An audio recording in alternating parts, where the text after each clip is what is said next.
The name badge they gave me read Maya Patel Guest IT Support. My father's assistant had printed it without even asking what I actually did. At his law firm's annual gala surrounded by attorneys in $1,000 suits, I was labeled as tech support. Why, there you are. Dad approached with two senior partners, his martini already half empty. Gentlemen, this is my daughter. She does something with computers. We don't really understand it. The partners smiled politely, their interest already fading. In their world, if you weren't a lawyer, doctor, or banker, you barely existed.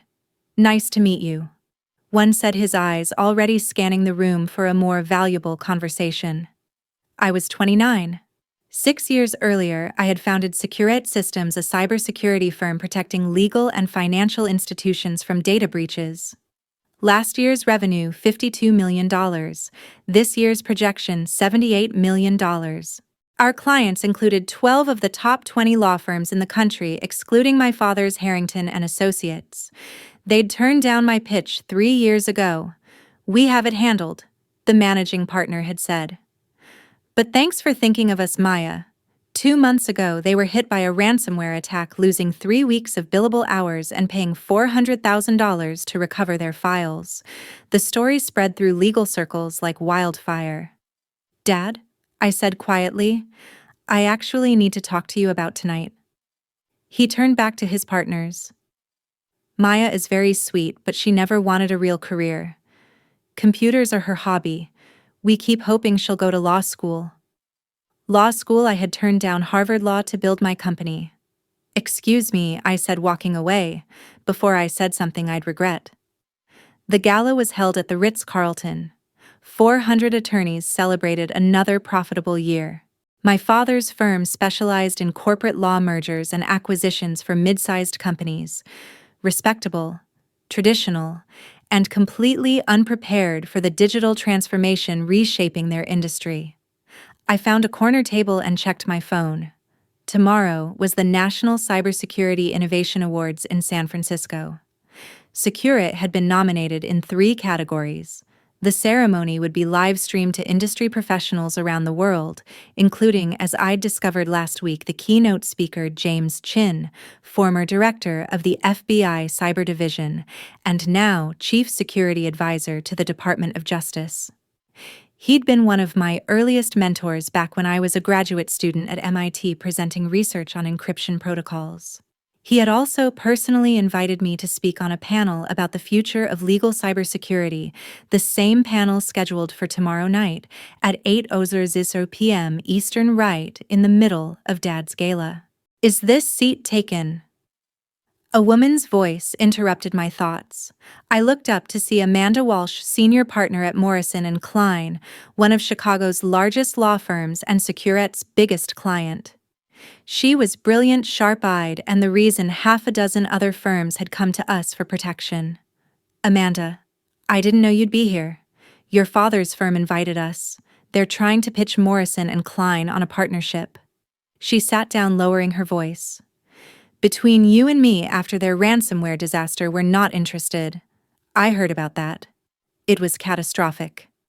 They lost client data, missed filing deadlines, and bled money.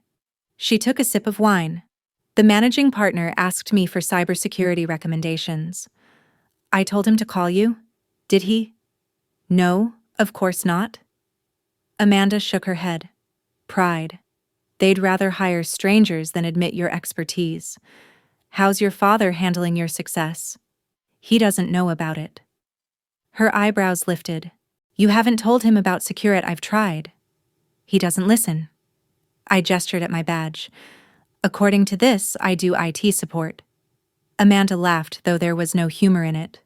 Tomorrow's the awards ceremony, isn't it? I saw Securite got 3 nominations. Yes. What time? The keynote and panel start at 8, awards at 9. She glanced at her watch. This gala runs until 10. The timing is perfect. For what you'll see. She stood smoothing her suit. Trust me, Maya. Sometimes the universe has a sense of humor. She walked away toward the managing partner's table, leaving me wondering what she meant. The dinner began at 7:00. I sat at my assigned table tucked in the back corner with other guests who weren't actually lawyers, a paralegal, an accountant, someone's college-age son. We made awkward small talk while the attorneys loudly chatted around us. At 7:45, the lights dimmed for the evening's program. The managing partner, Robert Harrington, took the stage. Welcome, everyone. Tonight we're celebrating another successful year for Harrington and Associates. Applause. My father beamed from his table near the front. We've weathered some challenges. Harrington continued, his tone turning serious. As many of you know, we faced a significant cyber incident earlier this year, but we've emerged stronger with new protocols and better security measures. The security measures they'd implemented after ignoring my warnings for 3 years. Tonight, Harrington said, we have a special treat. We'll be live streaming the National Cybersecurity Innovation Awards. Several of our clients have nominees, and we thought it would be educational to watch the industry's best and brightest. My stomach dropped. The screen behind Harrington flickered to life, showing the awards ceremony hall in San Francisco. The camera panned across the crowd, hundreds of cybersecurity professionals, tech executives, and government officials. Amanda Walsh caught my eye from across the room and smiled. The awards ceremony host appeared on screen. Welcome to the National Cybersecurity Innovation Awards. Tonight, we recognize the individuals and companies protecting our digital infrastructure from increasingly sophisticated threats. My phone buzzed. A text from James Chin. Ready for your big moment. The legal sector needs to hear your message. I typed back, ready. Before we begin the awards? The host continued. We have a special keynote address from James Chin, former FBI Cyber Division Director. The room at the Ritz went quiet. Even lawyers who knew nothing about cybersecurity recognized that name. James Chin took the stage, commanding and authoritative. Thank you. Tonight I want to talk about a crisis in the legal industry. Over the past 2 years, ransomware attacks on law firms have increased by 270%. These attacks aren't random. They're targeted, sophisticated, and devastating. Harrington shifted uncomfortably in his seat. The average ransom payment is $350. James continued. But the real cost is much higher: lost productivity, missed deadlines, compromised client data, destroyed reputations. One firm I investigated lost $4.2 million in total damages from a single attack. Murmurs rippled through the Ritz ballroom. Harrington's face had gone red. But tonight isn't about doom and gloom, James said. It's about solutions. One company has been at the forefront of protecting legal institutions from these threats. They've prevented an estimated $500 million in potential damages across the industry. Their AI-driven threat detection has a 99.7% success rate, and their founder is exactly the kind of innovative thinker we need. The screen changed to show Securet's logo. Securet Systems, founded by Maya Patel, has revolutionized how law firms approach cybersecurity. Maya started this company 6 years ago after completing her doctorate in computer science at MIT. She was 23 years old. My father's head snapped toward me from across the room. Maya recognized that traditional cybersecurity solutions weren't designed for law firms' unique needs: client confidentiality, document preservation, regulatory compliance. She built a platform specifically for legal professionals, and it's become the industry gold standard. The camera cut to me, sitting in the San Francisco audience. I'd recorded my segment earlier that day before flying back to Chicago for Dad's Gala. On screen, I stood at the podium. Legal data is uniquely vulnerable.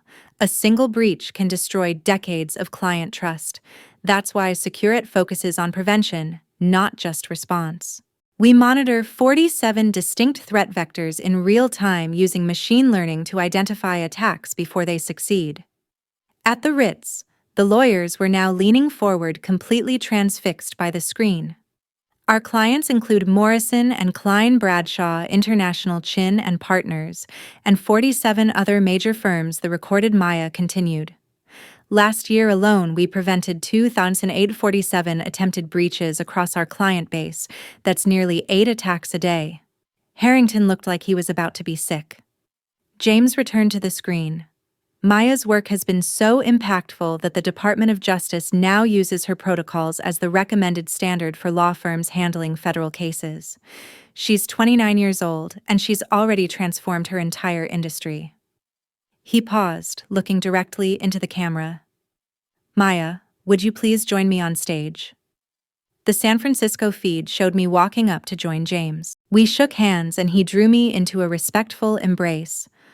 I've known Maya since she was a graduate student, James said. Even then, her understanding of cybersecurity was extraordinary. She could have gone anywhere, the FBI, the NSA, any tech giant you can name, but she chose to protect legal institutions. She saw a need and filled it. That's what true innovation looks like. My father's face had shifted from red to white. Maya, tell us about the future of legal cybersecurity. The legal profession is at a crossroads. You can continue treating cybersecurity as an IT afterthought, or you can recognize it as fundamental to your practice. Maya Patel has built the bridge. I encourage every law firm watching to cross it. The broadcast cut to commercial. The Ritz ballroom erupted in hushed, astonished whispers.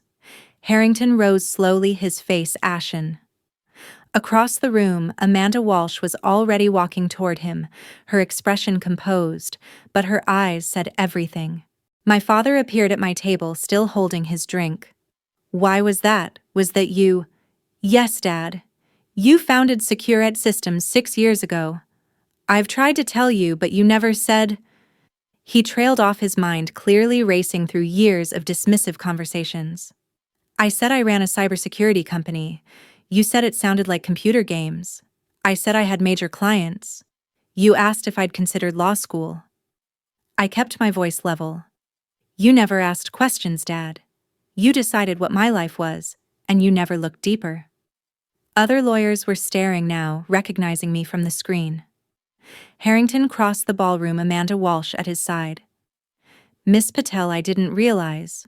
That is, we weren't aware that you were the founder of Securite. I stood up. Your firm received our pitch 3 years ago. My name was on every page. Yes, but we thought. He cleared his throat. We'd like to discuss bringing you on as a consultant.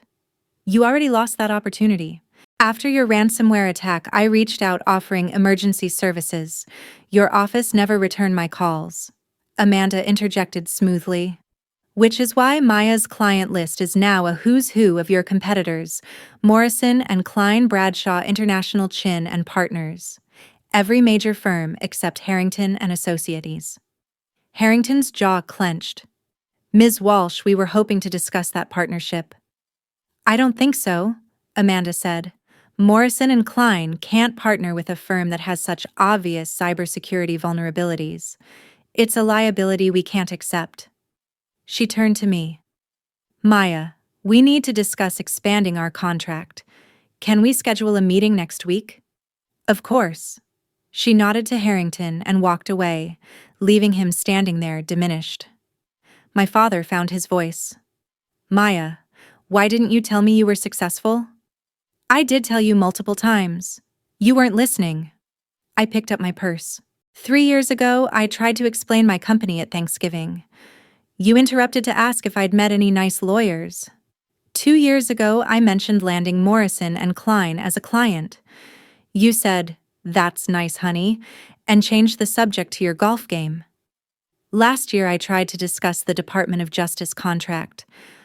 Mom asked if I'd thought about going back to school for a real degree. The words hung in the air. Other partners were watching now, witnessing the managing partner's daughter humiliating him in front of his colleagues. I have a doctorate from MIT, I continued. I run a company with 93 employees across 4 offices.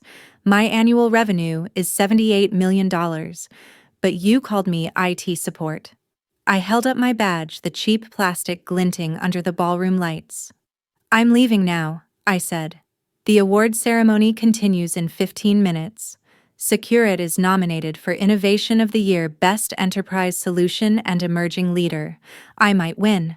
You can watch it here, or you can continue networking and pretending tonight didn't happen. Maya, please. Dad reached for my arm. I stepped back. Enjoy your gala, Dad. I walked out of the Ritz-Carlton, leaving 400 lawyers watching me go. Secure won all 3 awards.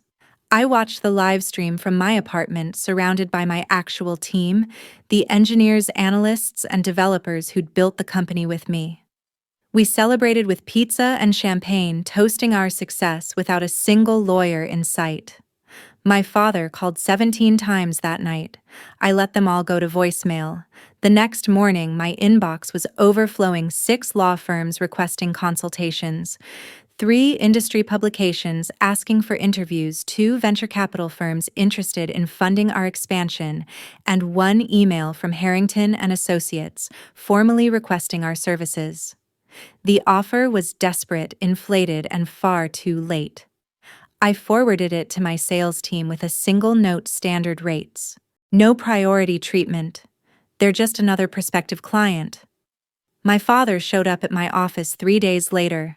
My assistant tried to turn him away, but I agreed to see him. He sat in the conference room looking smaller than I remembered. The room overlooked the Chicago River sunlight reflecting off the glass towers. Behind him, our company logo, a shield wrapped in binary code, covered an entire wall. "This is impressive," he said quietly. "Thank you. I owe you an apology." "Yes, you do." He flinched. "I was wrong about everything. Your career, your company, your success. I was wrong." "You were dismissive," I corrected.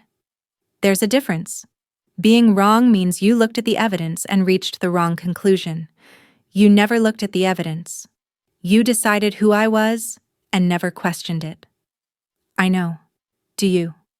"Because for 6 years I tried to share my life with you. Every holiday, every family dinner, every phone call, I tried to explain what I was building. And every single time I continued, you changed the subject or made a joke about computers." His eyes glistened. "I'm proud of you, are you?" I asked. "Or are you just saying that because James Chin validated my work on national television? Because your managing partner realized I could have saved his firm $4 million? Because your colleagues finally treat you with respect, now that they know your daughter is successful?" He said nothing. That's what I thought. I stood. "I have a meeting in 10 minutes. Was there anything else?" "Maya, you're my daughter. Family is supposed to forgive. Family is also supposed to listen, to support, to ask questions. You did none of those things." I walked to the door. "You're welcome to reapply for a relationship with me, Dad, just like Harrington and Associates can reapply for Secure services. But you don't get priority treatment just because we share DNA. What does that mean? It means earn it. Prove you value me for who I am, not who you wished I'd be. Prove you respect my work, not just my awards. Prove you're interested in my life, not just my success." I opened the door. "My assistant will show you out." He left without another word. 6 months later, my father sent me an article about AI-driven legal research. Attached was a note. "This reminded me of you. I'd love to hear your thoughts on how it might intersect with cybersecurity." It was the first question he had ever asked about my actual work. I called him back. We talked for an hour. He listened, asked follow-up questions, and not once did he suggest I should have become a lawyer instead. It wasn't forgiveness, but it was a start. Because success isn't about proving people wrong. It's about building something so meaningful that their validation becomes optional. And optional, I'd learned, is exactly where it should be.